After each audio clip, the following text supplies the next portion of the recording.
Vamos então à última das 7 igrejas da Ásia, a igreja de Laodiceia.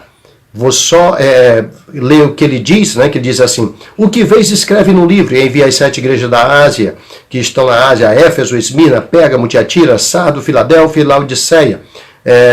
Essas 7 cartas, 7 igrejas, 7 tempos, etc. Nós podemos analisar todos e concluir como podemos vivenciar no meio de tudo isso. Então, vamos lá. O que corresponde à igreja de Laodiceia? A igreja de Laodiceia corresponde ao ano 1900 até ao arrebatamento da igreja. Ela começa o seu tempo histórico em 1900, quando encerra o tempo da época em que o povo estava saindo daquela situação de morto-vivo, vivo ou morto, não é? E chegando a um novo tempo, a uma nova época, que seria 1700 a 1900, a época das missões, e agora estamos encerrando a era das missões. Pode ver, não se fala mais de missões, não se fala mais de evangelismo em outros países, deixar sua pátria, deixar tudo, aquelas músicas, vai missionário, isso aí acabou, não se fala mais nada disso, as igrejas não falam mais, ninguém quer saber mais de missões, acabou-se esse tempo. Então agora temos uma nova fase, que é 1900 em diante. 1900 em diante começa um novo tempo. E aí simboliza a igreja de Laodiceia. Vamos ter o contexto? Vamos lá. O que a carta diz. E ao anjo da igreja que está em Laodiceia escreves, tu diz o Amém, a testemunha fiel e verdadeira, o princípio da criação de Deus. Eu sei as tuas obras, que nem és frio nem quente. Tomara que foras frio ou quente. Assim, porque és morno e não és frio nem quente, vomitar-te-ei da minha boca. Como dizes, rico sou, estou enriquecido, de nada tenho falta, e não sabes que és um desgraçado, e miserável, e pobre, e cego, e nu. Aconselho-te que de mim compres ouro provado no fogo, para que te enriqueças, e vestes brancas, para que te vistas, e não apareça vergonha da tua nudez, e que unja os teus olhos com colírio, para que vejas. Eu repreendo e castigo a todos quanto amo. Sê, pois, zeloso, e arrepende-te. Eis que estou à porta e bato. Se alguém ouvir a minha voz e abrir a porta, entrarei em sua casa, e com ele cearei, e ele comigo. Ao que vencer, lhe concederei que se assente comigo no meu trono, assim como eu venci e me assentei com meu Pai no seu trono. Quem tem ouvidos, ouça o que o Espírito diz às igrejas. Queridos, veja bem que nós temos aqui um leque para os nossos dias, nosso tempo. Vamos ver primeiro o fundo histórico, ao que corresponde. Laodiceia, quer dizer, Laodiceia prostoulicou. Laodiceia prostoulicou. Já lhe explico o que quer dizer isso no grego, tá? Era uma cidade da província romana, na Ásia Menor, em parte ocidental, da moderna Turquia atual, tá ok? Asiática. Foi fundada há um tempo atrás com um outro nome. O nome dela era Cidade de Zeus, era Teópolis, Cidade de Zeus. Mas depois, Antíoco II, em 261 mais ou menos, antes de Cristo, né, ele deu uma modelada nela e deixou a cidade bonita como se deveria ser, e aí foi quando ela toma o nome de Laodiceia, ou isso que eu acabei de falar, Laodiceia prostoulicou, porque ela está, Laodiceia sobre o rio Lico, que é um rio muito famoso daquela região. Então, como ela ficava um pouco acima, ela era aqui, sobrevivia em cima dele, aquela que está sobre. Agora, o que quer dizer Laodiceia? Ele tirou de Laudice, que era a esposa dele. Ele pôs esse nome em homenagem à sua esposa Laudice, ou Laudice. Então, essa palavra Laodiceia significa a justiça do povo. Quer dizer, o povo faz a justiça. Ela é uma justiceira para com seu povo. Ela deixa as mãos do seu povo fazer a justiça. Repetindo, justiça do povo. Nunca a igreja foi tão entregue nas mãos do povo. Nunca o povo fez tanto a sua própria vontade como é hoje. Você encontra às vezes pessoas dizendo dentro da igreja, precisamos ser assim mais deixado para que o povo resolva. O povo tem que escolher quem vai liderar, o povo tem que escolher o que deve ser feito. Não é mais Deus quem escolhe, mas o povo. O povo é quem julga. O povo escolhe o obreiro que ele quer dirigindo a igreja. O povo escolhe o que ele quer ouvir. O que ele quer ouvir.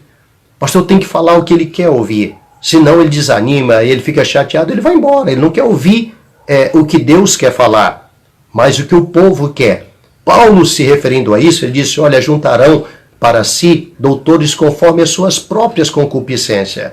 Então, por isso, Laodiceia tem tudo a ver com o nosso tempo, que é exatamente 1900 até ao arrebatamento da igreja. Você que está vivendo essa época, se prepara, se acostuma com o que você está vendo, viu? Faça de conta que não viu nada. Não esqueça o que Jesus disse, quem for sujo, suje-se mais ainda. Viu? Eu tenho batido na mesma tecla. Pessoas costumam dizer, Deus está fechando as igrejas por causa de pastores corruptos, Deus está matando. Deus não faz isso. Isso não combina, não coincide com as profecias bíblicas. Jesus disse, quem for sujo, suje-se mais ainda. E quem for santo, santifique-se mais ainda. Eis que cedo venho, e o meu galardão está comigo, para dar a cada um segundo a sua obra. Então fique tranquilo que ele vai deixar você obrar o que você quiser. Ele vai deixar você agir.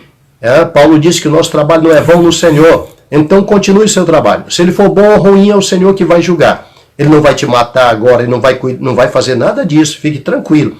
Através das cartas você percebe isso, não é? E diz, senão eu virei numa hora que tu não espera, senão eu farei, senão eu farei. Mas pode ver que ele não vai matar a igreja, como muita gente diz, a igreja desviou-se, a igreja nunca se desviou. Quem se desviaram e se desviam ainda dentro da igreja são os crentes que se dizem igreja, mas não são. Mas aqueles que têm um concerto com o Senhor, chama-se igreja.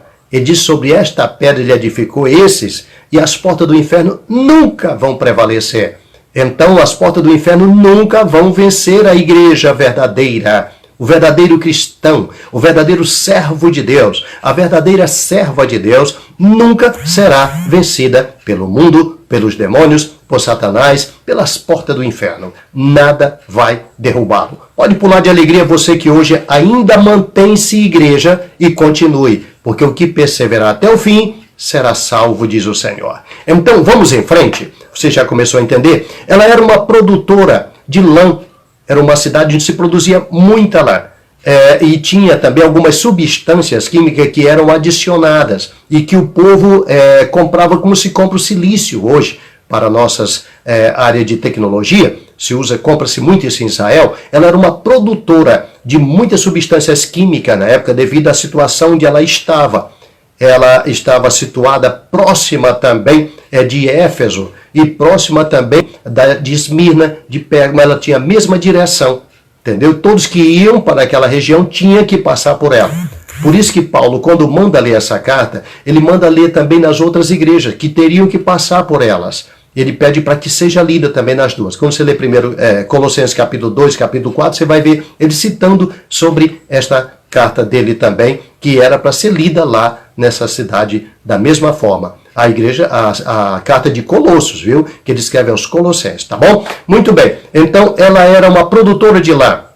O lugar onde ela estava tinha uma famosa escola de medicina e fabricava pastas e outros remédios tipo colírio, tanto para os ouvidos como para os olhos. O mais forte era para os olhos. O povo vinha de longe para buscar. Tinha umas águas que eles falavam que eram águas medicinais. O povo vinha de longe buscar essas águas também para se tratar de determinadas doenças. Tá? Acredita-se que Epáfras, que Paulo tanto cita, o seu cooperador, foi o fundador dessa igreja, lá em Laodiceia. Muito bem. Pelo ano 62, a cidade de Laodiceia, no seu apogeu, quando ela estava forte mesmo, bonita, muito rica, que ela era rica em extremo, ela tinha muita riqueza. Eles tinham aqueduto, sabe? Os aquedutos deles levavam água para muito longe e o povo vinha buscá-la também. Então eles tinham uma prosperidade muito, muito, muito grande. ela foi a capital do Império Romano naquela província ali. Veja bem, não é Roma, capital do Império Romano naquela província. Quer dizer, naquela província era a capital que simbolizava a capital que regia todas as demais através do Império Romano. Tá bom? Deu para você entender. Então, por volta do ano 62, ela sofre um grande terremoto e ela foi totalmente arrasada e destruída. Mas sabe o que aconteceu? Eles mesmos, sem a ajuda do Império Romano, tá? Que eles precisavam da ajuda, mas eles eram tão arrogantes, tão orgulhosos, que eles mesmos disseram, não precisamos da ajuda de Roma, nós mesmos vamos reerguer a cidade com as nossas postas, somos ricos, somos abastados, não precisamos de ajuda de ninguém. Então, reativaram a cidade, reestruturaram, deixaram a cidade linda novamente, sem pedir um centavo de Roma, nem de ninguém. Eles eram muito orgulhosos. E ela subiu. Hoje, de toda essa arrogância, de toda essa pompa, não existe mais nada. Apenas ruínas. Sobrou nada de Laodiceia. Porque a Bíblia diz que o orgulho, a arrogância, a soberba leva à ruína. E como vemos, não sobrou nada. A arrogância que o povo tinha quando falava do templo, Jesus disse, olha, não vai ficar pedra sobre pedra. E realmente não sobrou nada. Que sejamos humildes como Jesus nos ensinou. Manso como as pombas e prudentes como as serpentes. Vamos ao período, então. O período profético que corresponde à era da apostasia. É aí que começa a apostasia. Talvez essa palavra não diga muito para você, mas ela é muito importante. Apostasia é voltar para trás, é desistir e apostatar-se, quer dizer, lutar contra. E é o que mais você vê hoje. Muitos crentes se desviando e lutando contra o próprio evangelho, contra a sua própria igreja, contra o seu pastor, contra os seus irmãos. Então essa é a famosa apostasia. E eles se passam a ser inimigos da cruz de Cristo, como disse o apóstolo Paulo. Essa é a grande apostasia. Por ser inimigo da cruz de Cristo, inimigo dos irmãos da igreja, passa a ser também inimigo de Cristo. Então ele se torna um anticristo. E o que vai acontecer? Ele vai permear, ele vai preparar, ele vai fazer parte do exército do anticristo, que logo estará assumindo a posse de toda a terra. É tempo do arrebatamento, e com o arrebatamento, o anticristo precisa estar pronto para reinar. Ele não vai nascer depois do arrebatamento, crescer, montar um exército, nada disso. Se o arrebatamento for hoje, os apóstatas já estão prontos. Eles não vão conseguir dizer não à marca da besta. Eles vão aderir ao exército do anticristo e vão lutar contra Cristo. Ao término da grande tribulação, eles vão montar, diz a Bíblia, e vi sair 3 espíritos imundos da boca do falso profeta, da besta e do dragão. E eles vão ao encontro, são semelhantes a rãs, disse João, eles vão ao encontro dos reis de toda a terra para prepará-los para a batalha do grande dia. Quer dizer, esses homens vão se armar e dizer, nós vamos lutar contra Deus. Não sei se você sabe que Nietzsche é um dos autores, indiretamente, da teoria Deus está morto. E depois dele veio a Rússia dizendo, se Deus existe, nós vamos matá-lo. Então veja bem, já existe esse ódio anticristão, esse ódio contra Deus. Você que é cristão sabe que você enfrenta esses ódios em todo lugar. Nas faculdades, nas escolas, na vizinhança.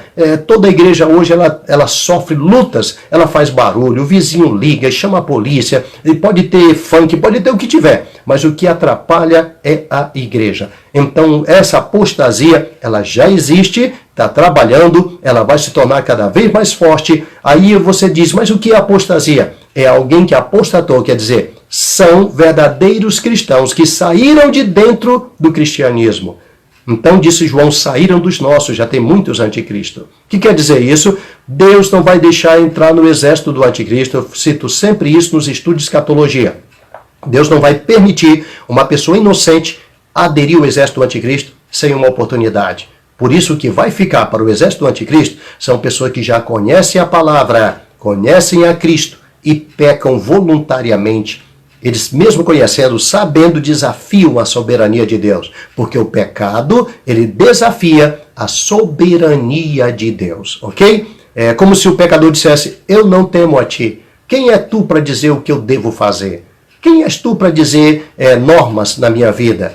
eu peco mesmo e acabou. Depois eu peço perdão e está tudo bem. Então, isso aqui é o apóstata. E está aumentando cada vez mais. Estamos vivendo essa grande apostasia hoje nas igrejas em todos os lugares. E aí você diz, pastor, mas como? Calma, não é bem como você pensa. Não tem cristão se armando apenas para brigar com outro, bater no outro. Não é assim.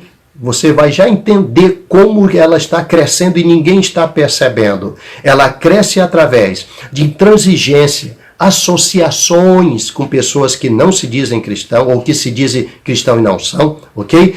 Eles sofrem também por negociações, estão negociando as coisas de Deus, tá? Concessões, tá bom? Relações com pessoas que eles sabem que é satânico, que sabem que não tem nada a ver. A Bíblia nos ensina que com os tais nem sequer comais. Paulo diz na sua carta aos Coríntios. João na sua carta diz, nem os recebais em casa. Essas pessoas se associam e no outro dia se dizem cristão. Querido, essa apostasia vem de longe. O povo de Israel servia seus ídolos escondido, indo no deserto, escondido nas suas tendas.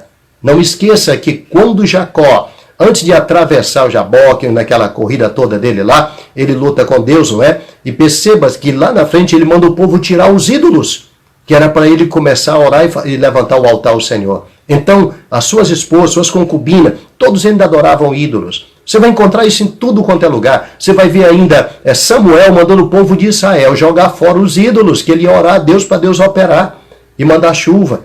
Então você vê cada coisa onde o povo está ali, mas está usando a idolatria, a feitiçaria. Hoje você vê dentro da igreja, crente dentro da igreja, fazendo simpatia, dentro da igreja, falando de astrologia, seguindo a astrologia. E eu estou citando só o mais grosso. Eu não estou citando aqueles que ainda estão usando a simonia, como eu já falei. Pão ungido, coisa ungida, sei lá o que ungido, óleo na cabeça, azeite na cabeça, enfim, sal ungido. Eu não estou nem falando disso. Isso aí também é pior, isso é simonia, isso é triste. É tentar colocar coisas sagradas onde não deve, vender coisas sagradas, enfim, não existe nada disso. São mentiras que estão sendo colocadas hoje e isso é da igreja de Laodiceia. Isso não tinha no passado, ela vem hoje. Depois da reforma isso foi abolido e volta agora com tudo para a última fase da igreja. Então vamos em frente, vamos lá ver aonde isso aqui vai chegar, tá bom? Porque esses aí é um problema grave, serão vomitados da boca do Senhor para ficar aqui, né? Vamos já entender. Ao anjo da igreja que está em Laodiceia, escreve, isto diz o amém. O que quer dizer isso? Isso diz o amém? Sim. O que ele está dizendo? Ponto final. Amém é o encerramento. Essa é a primeira e única vez na Bíblia que você encontra a palavra amém como nome próprio e ainda de Jesus, de Deus. Entendeu? Isso diz encerrou, o amém. Basta, como se dissesse encerrou, não dá mais. Por isso, coincide com a última igreja, o último tempo que nós estamos vivendo. Você mesmo que é um cristão, você sabe que Deus não se agrada das coisas que estão acontecendo nos últimos dias. Eu digo em relação ao cristão, que se dizem cristão. Então chega uma hora que diz, basta, é onde chega o encerramento para a igreja morna. Vamos em frente então. As últimas das 7 cartas, é claro, foi traduzida justo para ela, diz o amém, a testemunha fiel, quer dizer, o único que pode dizer, eu sou testemunha do Senhor, do Pai, porque homem nenhum viu ao Pai só quando ele levar. Ele é o amém. Ele refere-se ao seu nome próprio. Outra coisa importante, ele diz assim, como tu não és quente e nem frio, não é? Porque Laodiceia, ela produzia essas águas que eu estou te falando, as águas medicinais. Só que estas águas, elas não eram geladas, ela passava pelo o arqueduto, tá? Não eram geladas, elas esquentavam muito e já saía de uma fonte muito quente. Elas saíam mornas e ninguém conseguia beber. Pouca gente conseguia. Aqueles que vinham em busca de algo medicinal conseguia tomar, porque elas eram muito quentes. E ela tinha um sabor horrível. Era um sabor de ingredientes químicos, da onde ela era tirada, da onde ela saía das fontes. E as pessoas tomavam aquilo fazendo força, outros não aguentavam e vomitavam. Então, por isso o Senhor diz, porque tu não és frio nem quente, oxalá tu foras, então eu vomitar-te-ei da minha boca. O que quer dizer isso? Uma igreja morna, ela não tem o Espírito de Deus. ela produz coisas mornas. Porque aqui ele está explicando direitinho sobre essa mornidão. Então nós chamamos de o período da mornidão. Ela produzindo obras mortas é uma coisa nojenta aos olhos do Senhor. Ele não consegue aceitar o que ela dá para ele, o que ela produz. Hoje muitas igrejas não conseguem mais oferecer algo para Deus que ele aceite, porque é nojento o que é oferecido hoje. As liturgias daquilo que é feito hoje é horrível. Ele não se sente bem em ver.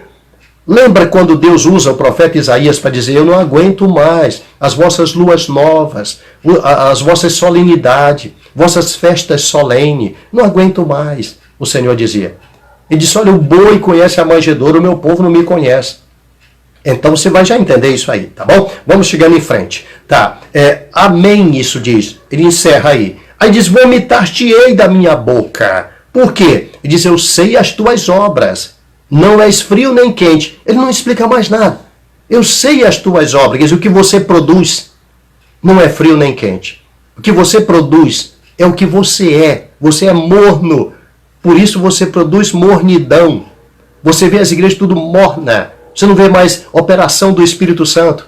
Não está mais ali. Então você vê a grande mornidão. E olha o que ele diz ainda. Assim, porque és morno, não frio nem quente, vou vomitar. Não aguento mais você. Quer ver outra coisa que ele diz? Rico sou. Você fica aí se intitulando rico. Ele diz, olha lá. Como diz, rico sou, estou enriquecido, nada tenho falta. Era uma igreja que ostentava riqueza, imponência diante dos homens. Mas ele diz que ela era desgraçada, miserável, pobre, cego e nu. A pior coisa que tem é quando você ostenta o que você não é. Diante dos homens era uma bênção. Hoje você vê tanto isso. Diante dos homens é uma maravilha. Mas na vida real nada tem a ver. Paulo diz que nos últimos dias nós passaríamos por isso. Quando você lê 2 Timóteo capítulo 2, ele diz: sabe e entende que nos últimos dias sobrevirão tempos trabalhosos. Haverá homens amantes de si mesmo. Ele diz avarentos, soberbos. O que é avarento? Amor ao dinheiro. Soberbos. Desobediente a pais e mães, ingrato, profano. Ele dá uma lista. Ele diz: mais amigo dos deleites do que amigo de Deus. Analisa o que você vê hoje, Instagram, Facebook. Você só vê... eu vou até falar logo, viu? Você vê obreiros, pastores só se deleitando em coisas deleitosas, em coisas que levam para prazeres, festas, lugares. Você vê hoje pregadores só mostrando turismo, onde eu estou, olha onde eu faço, olha onde eu vim parar, olha como eu estou vivendo, olha a minha mesa farta, enfim. Se só vê ostentação de grandeza, riquezas e nada mais. Você não vê mais o operar do Espírito Santo. Você não vê mais batismo com o Espírito Santo, você não vê cura divina, você não vê aleijado andar, você não vê... Essas coisas desapareceram. Só aparece grandeza. Essa igreja mostrava isso. O Senhor disse: eu sei as tuas obras. Você produz coisa morna, você não é fria nem quente. Por isso, não tem mais condição de lidar com você. Aí ele diz: você diz, rico sou, estou enriquecido, de nada tenho falta. Olha o que ele diz: aconselho de que de mim compres ouro provado no fogo, para que te enriqueça, e vestes branca, para que vista e não apareça a vergonha da tua nudez, e que unja os olhos com colírio, para que veja. O estado de mornidão dessa igreja era tão forte que tinha chegado a esse ponto. Fechou, não tem mais saída. Chama-se mornidão espiritual. Laodiceia era tão grande que levou à cegueira espiritual total. Ela cresceu tanto, ela ostentou-se tanto, ela assumiu posições que não deveria, ela pecou, vamos falar logo a verdade, tanto que não chegou mais a conclusão nenhuma. Preste bem atenção que você vai ver. Por exemplo, quando você lê Tiatira, quando você lê Sardo, quando você lê Pérgamo, quando você lê essas cartas para trás, você encontra coisas horrendas. Você encontra adultério, fornicação. Aqui não. Aqui não fala nada disso. A coisa era tão pior que não se falava mais disso. Já tinha ultrapassado os limites. Você vai ver onde vai chegar a mornidão. Tá? Aí ele diz o seguinte: se morno, Quer dizer, como tu não és uma coisa nem outra, o que eu vou fazer? Eu vou vomitar você. Aí o que é essa mornidão? É estar no meio. O morno, querido, é uma pessoa que está no meio. Ele não decide direita nem esquerda. Ele serve a Deus e a Mamon, como disse Jesus, ao mesmo tempo. Analisa, vai segurando aí, porque Deus quer falar contigo também, tá bom? Ele serve a Deus e a Mamon. Ele serve ao mundo e a Deus. Ele está entre a carne e o espírito. Ele não se decide nem uma coisa nem outra. Hoje ele está pulando cheio, amanhã ele está vazio, murmurando, se queixando para todos os lados. Ele serve a dois senhores.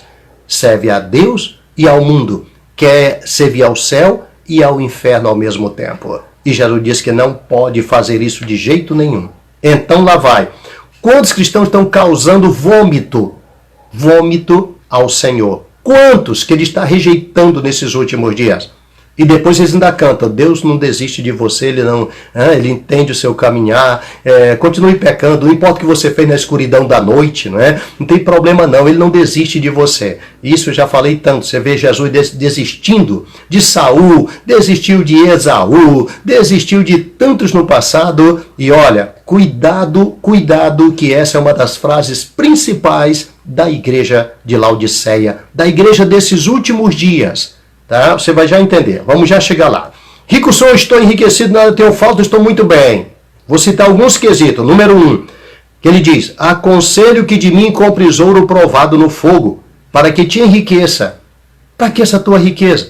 Se você não tem a riqueza do Senhor, de que adiantaria riqueza sem ter a riqueza principal? Eu gosto quando Jesus conta a parábola daquele louco, aquele rico, sabe? Que ele diz, que o homem diz, vou quebrar meu celeiro, vou fazer um outro maior para abrigar toda a minha colheita, que agora estou rico.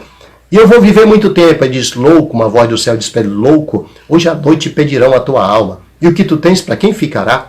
Aí Jesus encerra dizendo, isto acontece com aqueles que são ricos para consigo mesmo e não são ricos para com Deus. Meu Deus, isso aqui dá um medo para quem teme ao Senhor. Quem não teme, isso aqui não quer dizer nada, entenderam? Mas ele encerra a parábola explicando o perigo que muita gente corre hoje, confiado nas riquezas, nos bens que para nada serve. A igreja de Laodiceia é uma igreja rica, é uma igreja que não precisa de Deus, não tem dependência com Deus. Ela não precisa de mais nada. Ele diz, olha, eu te aconselho que você compre de mim ouro provado, para poder tu te enriquecer. Porque, na verdade, você é um desgraçado, miserável. Você não tem nada. Você está perdido. Sua riqueza de nada serve, não compra nada. Tá? Número 2, ele diz, olha, vestidos brancos, para que te vista e não apareça a vergonha da tua nudez. Olha, vestidos brancos. Lembra que nós falamos das vestes brancas lá atrás? Aqui já não tinha nem veste suja, querido. Aqui já não tem mais veste, está nu. Perdeu tudo. Nós citamos lá atrás, na carta anterior, na última live nós tivemos, cuidado com as vestes brancas, cuidado com as vestes brancas. Agora, esses aqui já não tem mais. Laodiceia havia perdido não só as vestes brancas, as vestes no total, estava nua, precisava agora de algo. Tá? Você vai já entender. E nem se deu conta, que o pior é isso. O amor ao dinheiro é a raiz de toda espécie de males. Nós precisamos renunciar a certas coisas para poder agradarmos ao Senhor, para não sermos vomitados por Ele. Terceiro, ele diz, unja os teus olhos com colírio, para que veja. Ungir os olhos? Olha que ponto chegou. Ainda diz, para que veja. Cegueira espiritual. Essa mornidão, ela é formada por esse quesito que eu vou já citando pouco a pouco para você, tá bom? Aí ele diz assim, ó, eu repreendo e castigo a todos quanto amo. Sê, pois, zeloso e arrepende-te. Eu repreendo a todos quanto amo. Você já percebeu que a coisa é tão séria hoje, que quando alguém está passando uma luta ou coisa parecida, o outro chega e diz, está vendo? Isso aqui é porque ele fez tal coisa e Deus agora está cobrando dele. Deus está castigando ele. Só falta dizer, te afasta dele, igual os amigos de Jó. Na verdade, se alguém está sendo castigado por Deus, querido, abrace ele, porque Deus o ama. Inverteu-se tudo os conceitos. Hoje as pessoas têm que mostrar que para você que tem um carrão, que tem uma casa bonita. A primeira coisa que um desviado faz quando sai da igreja é dizer: Deus me deu um carrão, olha o meu tamanho do meu carrão, olha a minha casa, olha o que Deus está me dando. Quando eu saí dessa igreja, Deus começou a me prosperar. Esse povo, essa igreja, esse pastor, é assim que eles fazem. Eles ostentam, e tem mais, uma coisa miserável.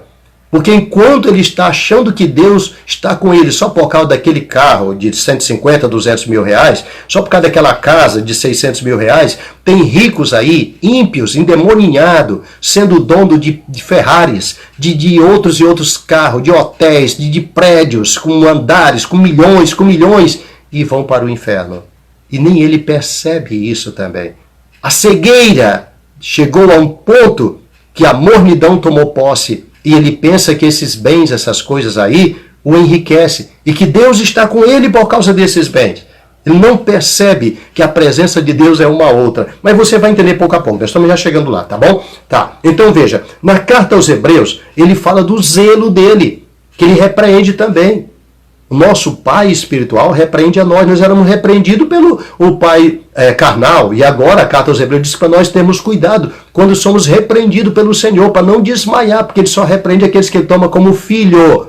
Se Deus, olha para mim, crente, se Deus está repreendendo você, está passando uma luta, uma aflição, uma tribulação, Deus está te repreendendo, pula de alegria, porque o Senhor te ama. Se é o Senhor, pula de alegria. Olha o que Tiago diz: tende grande gozo, irmãos, quando cairdes em muitas tentações, sabendo que depois de aprovado, o varão, quando é aprovado na tentação, ele recebe a coroa, irmão. Olha o que Tiago diz, totalmente diferente do que se fala hoje. Hoje, tudo que a pessoa estiver passando dificuldade, ele já se afasta e diz que Deus não está com ele. Esse é o erro da igreja de Laodiceia. Acha que bens aparente material, ela está cega, ela não enxerga a verdade. Entenda, pelo amor de Deus, estamos vivendo esse tempo. Quantos cristãos estão se deixando levar, perdidos, preocupados com isso e não sabem o que está para vir? Tem mais ainda, vamos lá. Ele diz ainda: eis que estou à porta e bato. Se alguém ouvir a minha voz e abrir a porta, entrarei em sua casa, cearei com ele e ele comigo. Você entende isso? Eis que estou à porta e bato. O que significa isso? Os cristãos já não entendiam mais a voz de Deus.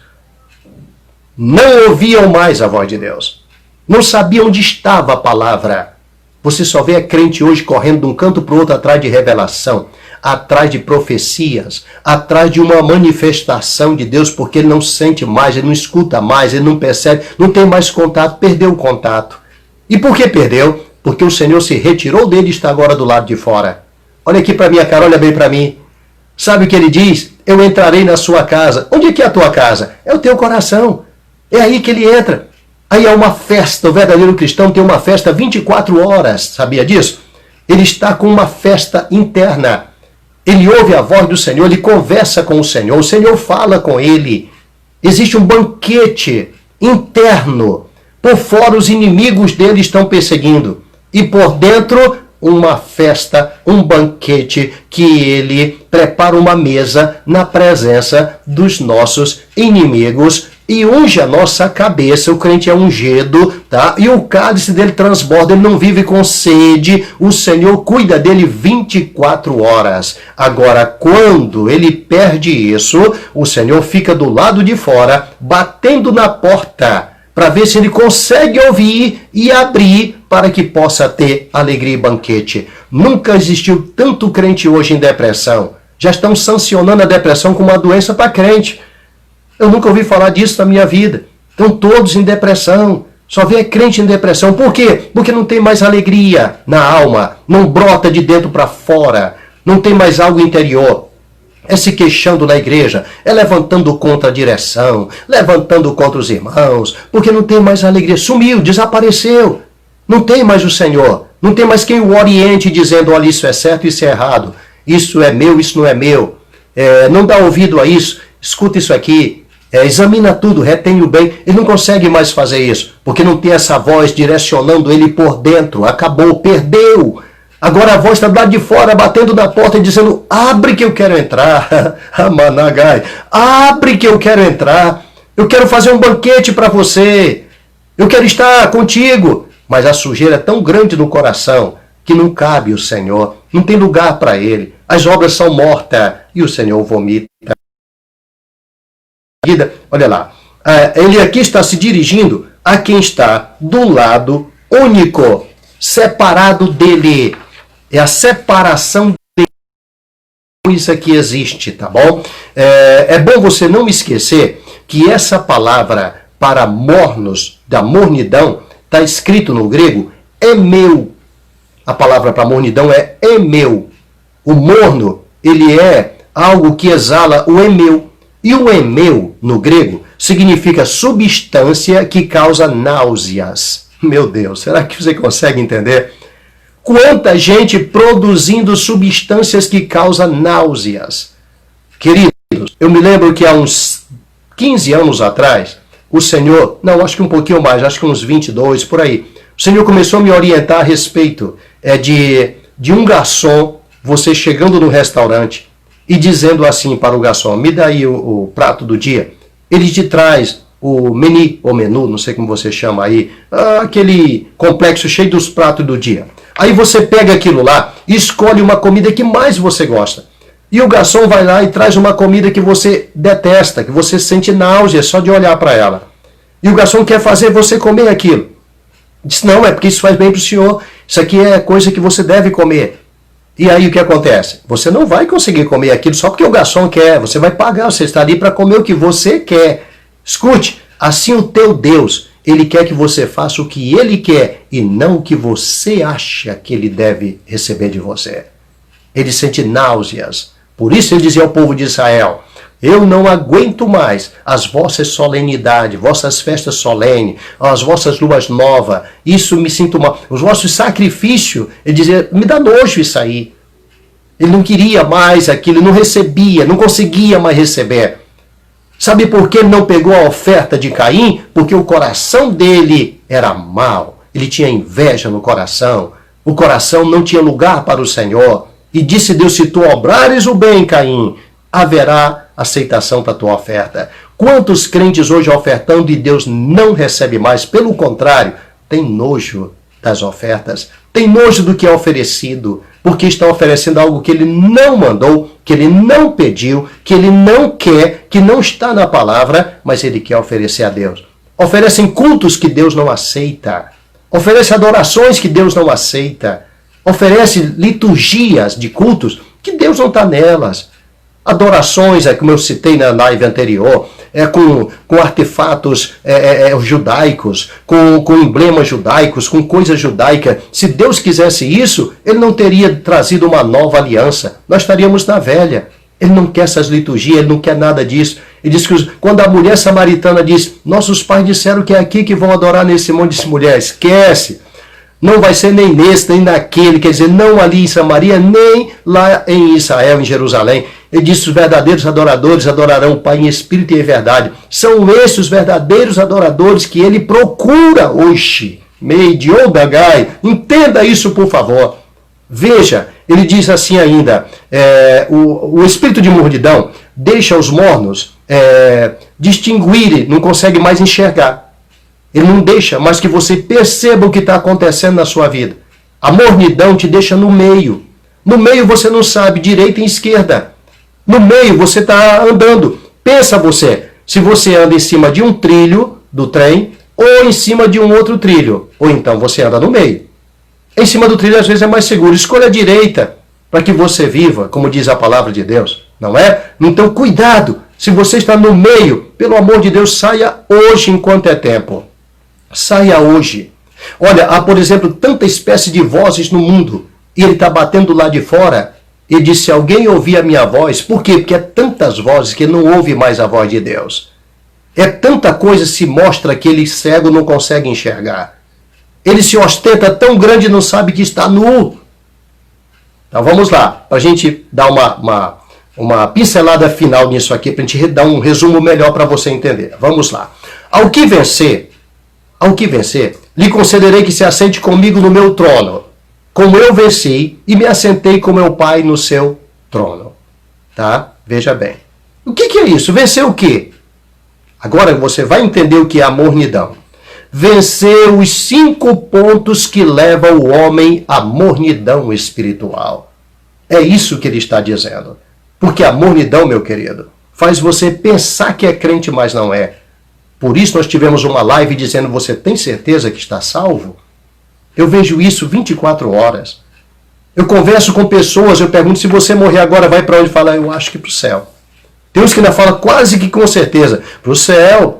Porque ensinaram ele que apenas dá glória a Deus e aleluia, que apenas dá dízimo e oferta, que apenas chega lá fazer uma fezinha como se Deus fosse uma casa lotérica. Tá bom demais, que agora ele ganhou um carrão, ganhou isso, ganhou aquilo. Isso aqui é uma loucura. Ele acha que com isso ele está salvo. E esse é o grande erro. Veja, tem que vencer os 5 pontos que te levam à mornidão espiritual. Eu vou citar para você, tá ok? Primeiro ponto que leva à mornidão espiritual. Lembra que ele disse, eu tenho contra ti, e isso só, que tu és um desgraçado, miserável, pobre, cego e nu. Mas não esqueça que ele diz, e não sabes. Ele não sabia que era isso. Triste, não é? Por quê? Porque perdeu o discernimento de espírito. Perdeu tudo. O espírito se retirou dele. Então ele agora não sabe mais o que ele é. Essa carta era para o anjo da igreja. E os demais que estavam junto, ele manda direto ao anjo. O anjo estava nesse estado. Era o anjo. E ele produzia isso para a igreja. Porque conforme o anjo, é a igreja. Se o pastor é um homem de oração, a igreja se torna de oração. Se o pastor é um homem de adoração, a igreja se torna de adoração. Se o pastor é um homem fiel a Deus, a igreja se torna fiel a Deus. Mas se o pastor é uma pessoa que fala e não cumpre, diz e não faz, prega mas não vive, a igreja vai ser isso. E é exatamente o que está acontecendo. Então lá vai. Ele diz, olha, e diz, rico sou, estou enriquecido, nada tenho falta, e não sabe, não tem mais percepção. Que és olha o número 1, hein? Desgraçado, miserável, pobre, cego e nu. Essas 5 coisas aqui é que levam juntas ao estado de mornidão espiritual que não tem cura. Só tem que consertá-las para poder receber a cura. Senão não tem como receber a cura. Não existe, não tem quem possa tirá-lo dessa situação. Só o Senhor e mais ninguém. E ele ainda diz, eu aconselho que você arrume essa situação. Então lá vai. Qual é a primeira delas? Desgraçado, ele diz. E o que é o desgraçado? É o que não tem a graça. Então o primeiro ponto é a falsa graça. Repetindo, a falsa graça. Quantos cristãos hoje estão vivendo a falsa graça?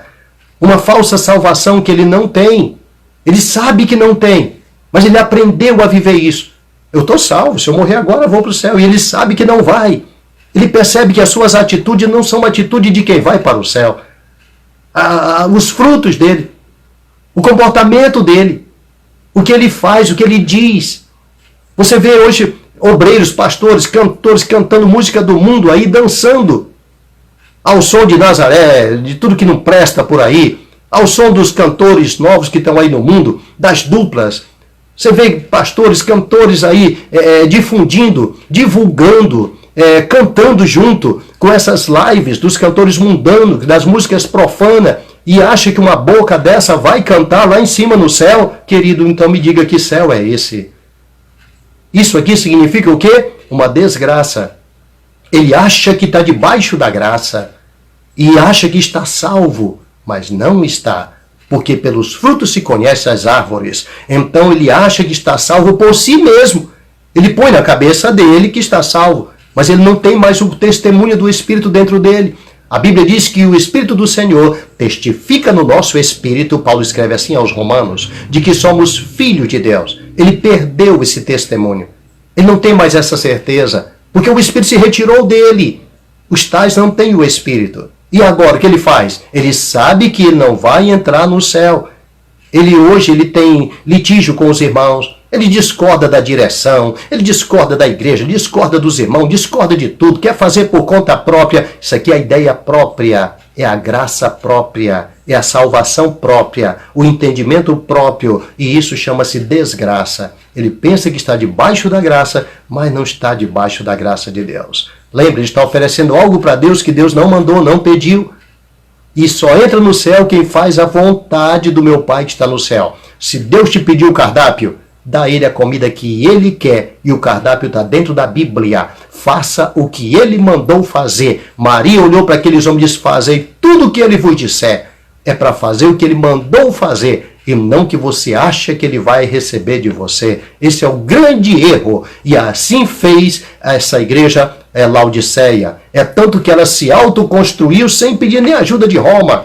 Ela não quer saber se a direção romana estava de acordo. Não, nós temos capacidade. Nós vamos fazer por conta. Nós queremos, nos construímos, nós fazemos tudo. Era a arrogância, a soberba, o orgulho que estava ali em Laodiceia. Quer ver o segundo ponto que você tem que vencer, que precisamos vencer? A falsa grandeza que tinha também em Laodiceia. É achar que é tão importante, até mesmo diante do Filho de Deus, diante do seu Criador. Lembra? Ele não desiste de você. Você é tão importante que Deus nunca vai desistir de você.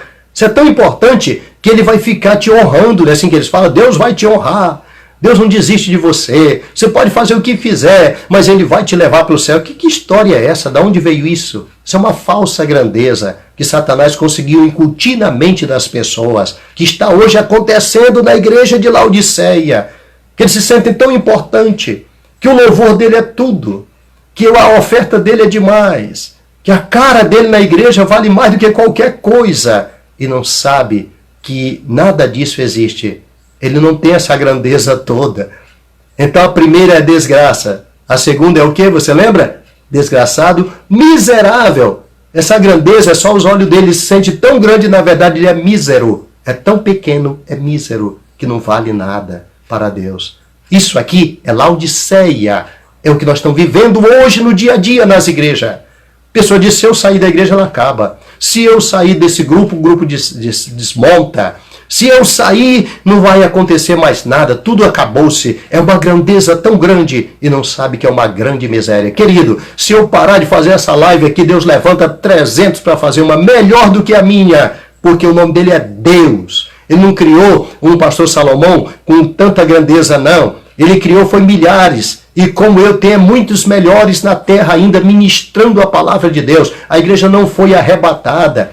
Tem muitos homens, servos e servas de Deus bem melhores que eu, ministrando nesses dias, tá? Baixê Bandaramai, fazendo a vontade do Senhor, fazendo a obra do Pai. E esses também subirão e irão para as mansões celestiais adorar o Rei dos Reis, Senhor dos Senhores. Eu não sou o único, não. Eu não sou o único que quebraram os teus altares, como disse Elias. Não, não. Ele é terrível, tremendo. João Batista disse, não presumais de vós mesmo, porque o Senhor é poderoso para destas pedras levantar filhos a Abraão. Esse é o nosso Deus. Ele faz surgir até das pedras. Ele é poderoso. Ele não depende de mim. Não depende do meu achismo, do que eu acho. Aqui a igreja de Laodiceia é a igreja do achismo que levou à mornidão. Vamos para a terceira. São 5. A primeira é a desgraça, que é a falsa graça. A segunda é a falsa grandeza. A terceira é a falsa riqueza.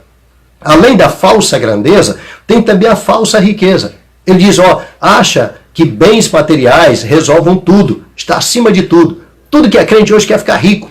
Ele acha que o que ele tem é uma grande riqueza, que aquilo ali vale mais do que todo mundo. Ele busca, vive 24 horas, não tem tempo nem de servir a Deus, trabalhando para ficar rico, para ganhar dinheiro, para ganhar bens, para demonstrar para o irmão, para a irmã que ele tem riqueza, que tem bens. Ele se sente, chega na porta da igreja, olha o meu carrão, por onde ele vai, olha a minha roupa, olha os meus bens. Tem inveja de quem tem. É uma coisa triste. E isso aqui é a falsa riqueza. O Senhor diz, olha, eu aconselho que você compre de mim. É ouro provado no fogo, meu filho. Essa é a boba, Shebandaramai. Essa é a verdadeira riqueza. É provada no fogo. Todo sacrifício terá que ser queimado com fogo, disse o Senhor Jesus. É lá que ele prepara. É lá que ele arruma a coisa. Esse é o verdadeiro tesouro. A nossa riqueza não é aqui, a nossa riqueza é lá em cima. Não é aqui que nós ajuntamos bens, meu querido. Jesus disse, ajuntai tesouro no céu, onde a ferrugem, a traça, o ladrão. Eles não entram lá. Aqui não, disse, onde estiver o teu tesouro está o teu coração. Crente com o maior medo de morrer, tudo em depressão, sabe por quê? Porque tem medo de deixar os bens dessa vida, dessa terra. Porque não tem tesouro lá em cima. Ele é vazio, ele é pobre. Ele é miserável, ele não tem nada lá em cima. Escute, Paulo não tinha essa ideia. Ele disse, para mim o viver é Cristo e o morrer, aí é que está o lucro. Porque eu sei a riqueza que eu tenho lá em cima. Eu sei o depósito que eu tenho lá. Ele é poderoso para guardar o meu depósito até aquele dia, Timóteo. Ele escrevia assim a Timóteo. Isso aqui é riqueza em cima. Olha para quem está do teu lado e diz, vamos juntar a riqueza lá em cima. Que é lá que está o Senhor. E é lá que tem que estar o nosso coração. Aguardando a vinda dele, dizendo, ora vem Senhor Jesus. Verdadeiro cristão não está aí com medo. Eu estou com depressão, vou pegar coronavírus, vou morrer. Se o coronavírus te pegar e te levar para o céu, você vai para o céu. Aliás, ele não vai te levar para o céu. Ele vai preparar o caminho para você ir para o céu. Porque para o céu é lá que é o teu lugar. E lá o corona também não entra. Porque a hora que você chegar no paraíso, você já chega com um corpo totalmente diferente, semelhante ao corpo que Jesus ressuscitou.